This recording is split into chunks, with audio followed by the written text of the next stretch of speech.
that you would speak, not me, and that I would disappear, and that there would be no deaf ears in this room, and that everyone would be able to hear what you have for them. In your name I pray, amen. So how many of you know that because God created us, He knows what our basic human wants and desires are? We go to Psalm 16:11 and we can find a biblical basis for that, the first slide we have. But while that's going up on the screen, how many of you know that the enemy also knows what our basic human wants and desires are? How many of you know that he knows that he cannot meet those in the same way that God can? He can't meet them at all. He can just make us think that he can meet them. Can we get Psalm 16:11 on the screen? So because of this, he knows what the real wants and desires are. He knows the real solutions to these. And he knows that he can't provide those, so he makes fakes. He makes counterfeits for everything in this world, and too many people fall for them. Psalm 16:11 says, "You make known to me the path of life, and in your presence there is fullness of joy." That's where all of our human wants and desires are fulfilled, is in His presence. How many of you want fullness of joy? How many of you that sounds like a good thing to have? Let's go ahead and get Proverbs 27:20 on the screen, the next one. This goes back to, the enemy can't satisfy. It says, "Hell and destruction are never full, so the eyes of man are never satisfied." You chase after these counterfeits, you're going to walk away with nothing. I'm telling you right now, you're going to walk away with nothing. Your eyes are never going to be satisfied. So I'm going to move into an illustration here, because I know some people, they hear if we tie the physical into the natural, or the physical into the spiritual. So all of us have this chemical in our bodies that is the basics, like it's the biological basis for being happy. It's called dopamine, or I'm just going to call it happy chemical from here on out, okay? Imagine that all of us have a lot of one-way streets where this chemical, it travels across, okay? And when you're doing something you like, if it's a hobby, if it's spending time with friends, okay? That chemical is crossing these streets in the way it's supposed to. But when you introduce something into your body to create an artificial or false joy, like for instance, if you take cocaine, those streets I mentioned experience a sort of rush hour of this happy chemical, okay? So your body realizes that something is up, and then it fixes the problem by closing off some of these streets permanently. They are then gone. These do not come back, they are gone. So what happens past that point is when this person returns to something like a hobby, or returns to something that used to make them happy, that used to bring them joy, they are now numb to it. Because while the same amount of this happy is coming through, those streets are closed off, and they're numb to it. They're not experiencing anything in the way that they used to. And this is exactly how the spiritual realm works as well. Let's look at Ecclesiastes 2:1. Ecclesiastes, this second chapter, it goes into, the writer is talking about things that he looked to in order to try to find fulfillment, to try to find, this is what life is supposed to be about. So 2 verse 1 says, "I said in my heart, come now, I will test you with pleasure, enjoy yourself. But behold, this also is vanity. I said of laughter, it is mad, and of pleasure, what use is it?" Now hold on, don't mishear this verse. It's not saying laughter is bad and pleasure has no place. What it's saying is that there's no point to living life for the sake of laughter. You're not looking for laughter just, today, if I'm going to look for laughter because that's what I want today. I'm going to look for pleasure because that's what I want today. That's what I'm living day to day for. He's saying when you go about it like that, it's mad. It has no use. Verse 3 says, "I searched with my heart how to cheer my body with wine, my heart still guiding me with wisdom, and how to lay hold on folly, till I might see what was good for the children of man to do under heaven during the few days of their life." Verse 4. I made great works. I built houses and planted vineyards for myself. Verse 5. So he's starting to try to just acquire things. So I made myself gardens and parks and planted in them all kinds of fruit trees. I made myself pools from which to water this forest of growing trees. And then he goes on in verses 7, 8, 9, and he says, basically, I acquired slaves. I acquired great amounts of herds and flocks. I got all these things. I got silver. I got gold. I got the treasure of kings and nations. And then he sums this up in verse 10. It says, and whatever my eyes desired, I did not keep from them. I kept from my heart no pleasure, for my heart found pleasure in all of my toil. How many of you know our hearts deceive us? Your heart deceives you. Your heart will not always tell you the truth. And that's what this is saying. He's saying, my heart found pleasure in all of my toil, and this was the reward for all my toil. That was it. That was the extent of what he got from acquiring all this. Go on to 11.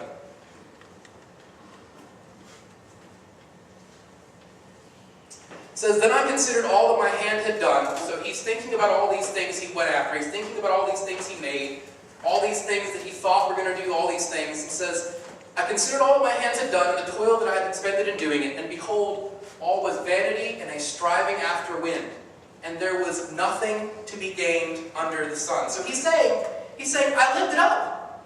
I did everything. I got everything. And it gave my lying heart pleasure while it lasted. But it didn't do anything more than that. So the question is here, what counterfeits are we accepting? And because we are accepting these, what are we being robbed of? Now, I've got a few here. There's probably a much larger list. And I pray that long after you forget that tonight happened, that God would begin to show you some of these. Show all of us things where we're accepting the enemy's substitute for what God actually intended for us. Let's start with an easy one. How about humor? How many of you know that humor is joyful? How many of you know there are a lot of places we can find it? But when you allow yourself to come in contact with vulgar jokes, dirty jokes, anything that's funny, but also has cursing in it, you're closing off those streets that I mentioned earlier. I'm going to keep coming back to that, so please remember that you are closing off streets when you come in contact with something that was never meant to fulfill that desire or that need. So that when you're around something or someone that is actually funny, that doesn't depend on any of those crutches, then you're numb to it. It doesn't have the same effect on you anymore that it would have had if you had never come in contact with the other. What about romantic love? I don't even have to go into this. I'm not going to, but when you play around with it in ways you shouldn't. Guys, here's the secret. God doesn't want to keep things from you. Cody and I, Mike, Jason, we don't want to keep anything from you. No. What we want to make sure of is that when it's time to come in contact with those things, romantic love, humor, family matters, whatever the case may be, we want to make sure that none of your streets are blocked off. We want to make sure that you are getting the extent of what God wanted you to get by that experience. Back to Psalm 16:11, at your presence, not on screen, there is fullness of joy. In God, the ultimate satisfaction in each of those areas is found, not in anything else. So let's go on to other things that we're accepting replacements of. Legacy. It's a human drive to want to leave a mark on the earth after we're gone, right? We want something that we had a part in to last beyond us. Go on to Ecclesiastes 2:18. It says, I hated all my toil in which I toil under the sun, seeing that I must leave it to the man who will come after me. And go on to verse 21. Because sometimes a person who has toiled with wisdom and knowledge and skill must leave everything to be enjoyed by someone who did not work for it. This also is vanity. Hold here for just a second. this saying? Is this saying, let's just stop trying? What's the use of college? What's the use of, no. What this is saying, especially in 21 here, is if you're pursuing this legacy for the sake of that legacy, if that is the center of your attention, and that's all you can see, to the point that it clouds out everything else, to the point where it clouds out God, to the point where it clouds out family, to the point where it clouds out friends, anything else that's actually important, and that's all you can see in front of you, like this verse says, told with wisdom and knowledge and skill, kind of implies that they desired that for the sake of it. But when they're gone, they have to leave it behind to someone who did not work for it. In verse 19, which isn't in the slides, but it says, and who knows if that man be wise or be a fool? What that's saying is, you have absolutely no idea if the person you're passing these things on to actually cares about them or not. Which they probably won't. Because you're the one that put all that time, all that effort, that could have been put into other things to amass whatever it is that you've acquired, and this person that comes along after you, they didn't do any of that. They have no idea. They're not going to treat it with respect. They're not going to treat it with care. Proverbs 13:22. Let's go to that. A says, a good man leaves an inheritance for his children's children. Now we all need to leave something behind. Don't hear from me that I'm saying we need to forget about anything past, our human lives. But we've been tricked in what we need to leave behind. The most precious things to leave behind are strong, positive relationships, strong friendships, a rich spiritual heritage for your children and for their children, a foundation built on Christ. Let's put up 1 Corinthians 3:11.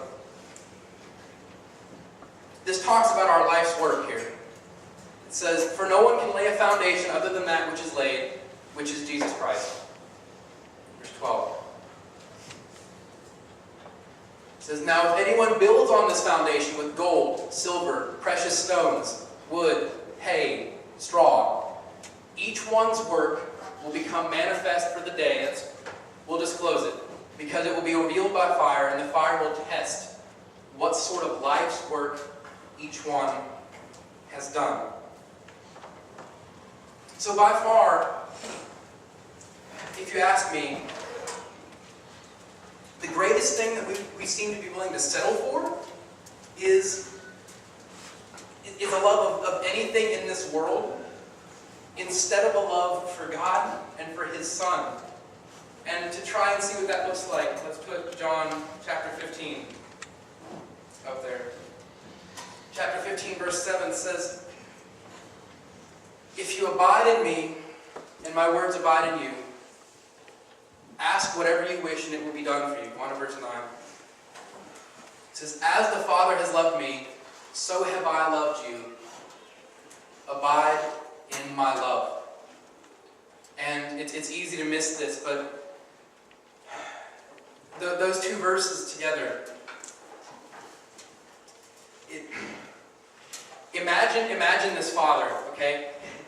He has all these children, and he loves them so much. He loves them with an overwhelming, gut-wrenching love, and he wants to give them everything. He wants to give them everything that they need. He wants to give them everything that will make them who they're supposed to be. He wants to give them everything that helps them get the work done that they were here to get done. But in order to do that, in order for the Father to give His children these things, they need to be home. They have to be home. They can't be out there. How is the Father going to give you anything if He has no idea where you are? If you're gone doing who knows what, then you're not getting anything from your Father. God wants to give us everything. Verse 7, it said, if you abide in me and I abide in you, then ask what you desire, and He'll give it to you. As the Father has loved me, so I have loved you. So you You have to abide in Christ and let him abide in you. And then he can start to give you these things that he wants to give you. I'm gonna start closing, so Josiah, if you want to come up. Jeremiah 7:23. If we can get that up there. It says, "But this command I gave them. Obey my voice, and I will be your God, and you shall be my people. And walk in all the way that I command you, that it may be well with you." He said, I told them this. I gave them this command. But then what happened? Verse 26, I think it is. "Yet they did not listen to me." They did not listen to me or incline their ear. They cared nothing for what I had to say. They stiffened their neck. They did worse than their fathers. I pleaded with them. I persisted. Time after time after time, I said, please. And they said no. They did not listen to me. So think back to the verses we had earlier from Ecclesiastes, where the writer was talking about these great works. He said, I made this. I made that. Yeah, I got this. I was able to make that. But then all of this, I was upset when it went to someone after me who wasn't going to care for it. Okay? Now, for a moment, imagine if God is speaking in Ecclesiastes 2:4, okay? And instead of saying, I made blank, I made blank. And if you hear your name, I'm not calling out, I'm just using an example. But God, I made Eli. I made Carson. I made Mike. I made Joseph. I made Anthony. Okay? I made all these people. But instead of turning to me, instead of coming back to me after all I did for them, they decided to turn to something who doesn't care about them, who's never done anything for them. Just like we saw in the later part of Ecclesiastes, where he's talking about it going to someone who never cared about it. Don't turn to someone who could care less about you. They've never done anything for you that compares to what Christ has done for you. Your friends have it, your family has it, no one else you know has done anything close to what Christ has done for you. So don't turn away from the one who did to the ones who didn't. This is the last verse. Go ahead and put up Hebrews 12:2. Hebrews 12:2. It says, looking to Jesus, the founder and the perfecter of our faith, who for the joy that was set before him endured the cross, despising the shame, and is seated at the right hand of the throne of God. This is another easy verse to miss. This is another easy verse to not get what's important out of here. Focus on that first bit. Jesus, who for the joy that was set before him endured the cross. Hold on to that for just a second. Going after the authentic in life instead of the counterfeit that the enemy's put there, it's hard. It is. No one will tell you it's not. But when you want to give up, when like I said earlier, when your world gets rocked and you say, I'm done, nothing else is going to happen past this point, I'm broken, I can't take another step, I can't even crawl another inch. Look at him. That's what he did. It says, who for the joy that was set before him endured the cross. Christ was a man. When he wanted to give up, when he said, no, I don't think, that this can't go through, he thought of you. That's how he got through that. And he set a model for when we want to give up, we look to him. We look to him, and that's how we get through each day. That's how we get through the next fastball that life throws at us, where you think, I haven't prepared for this, I have no idea how I'm going to get through to tomorrow. That's how you do it.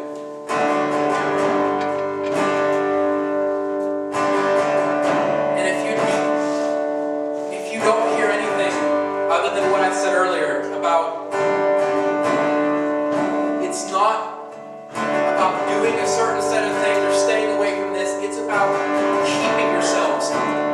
It's about setting yourselves apart. It's about not settling all of these things we have in just about everything. It's about not settling until you get God's best. Don't close off those streets. Don't be numb when you actually get in the presence of God because you've been around everything else. Don't do that. Please. He doesn't want you to